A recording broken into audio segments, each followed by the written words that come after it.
அனைவருக்கும் வணக்கம். துஷிஸ் block YouTube சேனலுக்கு உங்கள் அனைவரையும் அன்புடன் வரவேற்கிறேன். இந்த யூடியூப் சேனல் உங்களுக்கு பிடிச்சிருந்தா சப்ஸ்கிரைப் பண்ணுங்க, கூடவே இருக்கிற பெல் ஐக்கானையும் கிளிக் பண்ணுங்க. அதோட லைக் பண்ணுங்க, கமெண்ட் பண்ணுங்க. அப்பதான் நான் போடுற வீடியோ எல்லாம் உங்களுக்கு நோட்டிஃபிகேஷன்ல வரும். வாங்க இந்த வீடியோக்குள்ள போகலாம்.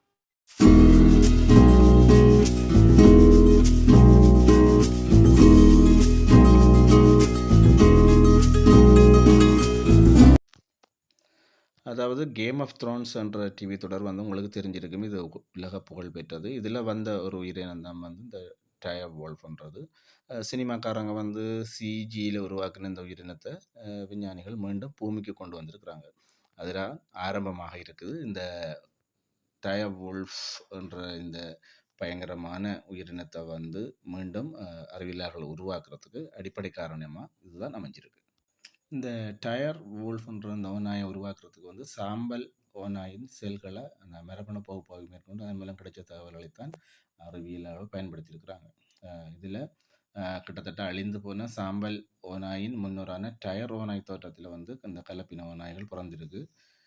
3 டயர் ஓநாய்களை உருவாக்கி இருக்கிறதாக அறிவியலாளர்கள் இப்பொழுது தகவலை தெரிவிச்சிருக்கிறாங்க. இதில் 2 ஆண் ஓநாய்கள் அக்டோபர் 1, 2024 உருவாக்கப்பட்டிருக்கு. ஒரு பெண் ஓநாய் வந்து ஜனவரி 30, 2025 உருவாக்கப்பட்டிருக்கு. இதில் முக்கியமான விஷயம் என்னென்னு சொன்னால், டயர் ஓநாய்கள் வந்து சாம்பல் ஓநாய்களை விட அளவில் பெருசு. அகலமான தலையுடன் அடர்த்தியான ரோமமும் வலுவான தாடையும் இது கொண்டிருந்ததாக விஞ்ஞானிகள் வந்து சொல்கிறாங்க.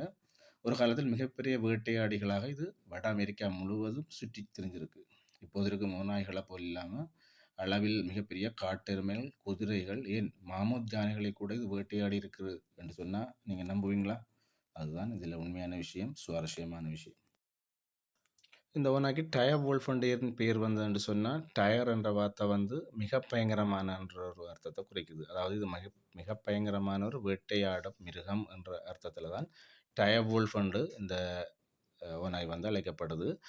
இந்த டயர் வோல்ஃபோட மிக நெருங்கிய தொடர்பாக இருக்கிறது இன்றைக்கும் உயிரோடு வாழக்கூடிய சாம்பல் நிற ஓநாய்கள்.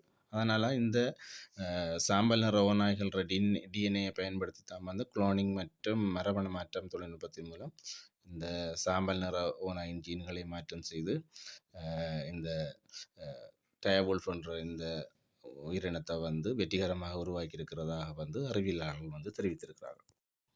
ஆகவே இந்த டயர் வோல்ஃப் என்ற அந்த பயங்கரமான என்ற அர்த்தமுடைய அந்த வேட்டையாடுற உயர்திறன் கொண்ட வேட்டையாடும் அந்த ஓநாய்களை உருவாக்குனது வந்து அறிவியல் ஆராய்ச்சியில் வந்து மிக முக்கியமான ஒரு விடயமாக இருக்க பார்க்கப்படுது.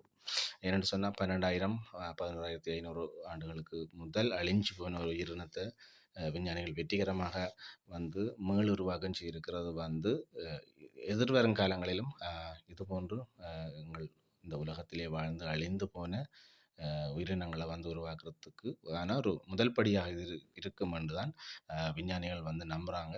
ஆகவே இது வந்து ஒரு மிக முக்கியமான ஒரு தொடக்கமாக இருக்கும். இனி எதிர்வரும் காலங்களிலே கடந்த காலங்களிலே அழிந்து போன பல மிருகங்களை, விலங்குகளை, பறவைகளை இந்த விஞ்ஞானிகள் வந்து இந்த உலகத்துக்கு எங்களுக்கு மீட்டுத்தர இருக்கிறாங்க. இது போன்ற சுவாரஸ்யமான வீடியோக்கு தொடர்ந்தும் துஷிஸ் ப்ளாக் யூடியூப் சேனலோடு இணைந்திருங்கள். தொடர்ச்சியாக இது போன்ற வீடியோவை நீங்கள் எதிர்பாருங்க. அதுக்கு நீங்கள் செய்ய வேண்டியது எங்களோட சேனலில் வந்து சப்ஸ்கிரைப் பண்ணி வச்சுக்கொள்ளுங்க. அப்போ தான் நோட்டிஃபிகேஷனில் நான் போடக்கூடிய வீடியோ எல்லாம் பெறும். தொடர்ச்சியாக எங்களோட வீடியோவுக்கு வந்து ஆதரவு தந்து கொண்டிருக்கும் நண்பர்கள் அனைவருக்கும் நன்றி. மீண்டும் மற்றொரு சுவாரஸ்யமான வீடியோவோடு சந்திப்போம். அதுவரை நன்றி, வணக்கம். ஆகவே இந்த டயர் வோல்ஃப் என்ற அந்த பயங்கரமான என்ற அர்த்தமுடைய அந்த வேட்டையாடுற உயர்திறன் கொண்ட வேட்டையாடும் அந்த ஓநாய்களை உருவாக்குனது வந்து அறிவியல் ஆராய்ச்சியில் வந்து மிக முக்கியமான ஒரு விடயமாக இருக்க பார்க்கப்படுது. ஏன்னு சொன்னால் 12,000 11,500 ஆண்டுகளுக்கு முதல் அழிஞ்சு போன ஒரு உயிரினத்தை விஞ்ஞானிகள் வெற்றிகரமாக வந்து மீளுருவாக்கம் செய்திருக்கிறது வந்து எதிர்வரும் காலங்களிலும் இதுபோன்று எங்கள் இந்த உலகத்திலே வாழ்ந்து அழிந்து போன உயிரினங்களை வந்து உருவாக்குறதுக்கு ஆன ஒரு முதல் படியாக இது இருக்கும் என்று தான் விஞ்ஞானிகள் வந்து நம்புகிறாங்க. ஆகவே இது வந்து ஒரு மிக முக்கியமான ஒரு தொடக்கமாக இருக்கும். இனி எதிர்வரும் காலங்களிலே கடந்த காலங்களிலே அழிந்து போன பல மிருகங்களை, விலங்குகளை, பறவைகளை இந்த விஞ்ஞானிகள் வந்து இந்த உலகத்துக்கு எங்களுக்கு மீட்டு தர இருக்கிறாங்க. இது போன்ற சுவாரஸ்யமான வீடியோக்கு தொடர்ந்தும் ஜோசிஸ் வ்ளாக் யூடியூப் சேனலோடு இணைந்திருங்கள். தொடர்ச்சியாக இது போன்ற வீடியோவை நீங்கள் எதிர்பாருங்க. அதுக்கு நீங்கள் செய்ய வேண்டியது எங்களோட சேனலை வந்து சப்ஸ்கிரைப் பண்ணி வச்சுக்கொள்ளுங்க. அப்போ தான் நோட்டிஃபிகேஷனில் நான் போடக்கூடிய வீடியோ எல்லாம் பெறும். தொடர்ச்சியாக எங்களோட வீடியோவுக்கு வந்து ஆதரவு தந்து கொண்டிருக்கும் நண்பர்கள் அனைவருக்கும் நன்றி. மீண்டும் மற்றொரு சுவாரஸ்யமான வீடியோவோடு சந்திப்போம். அதுவரை நன்றி, வணக்கம்.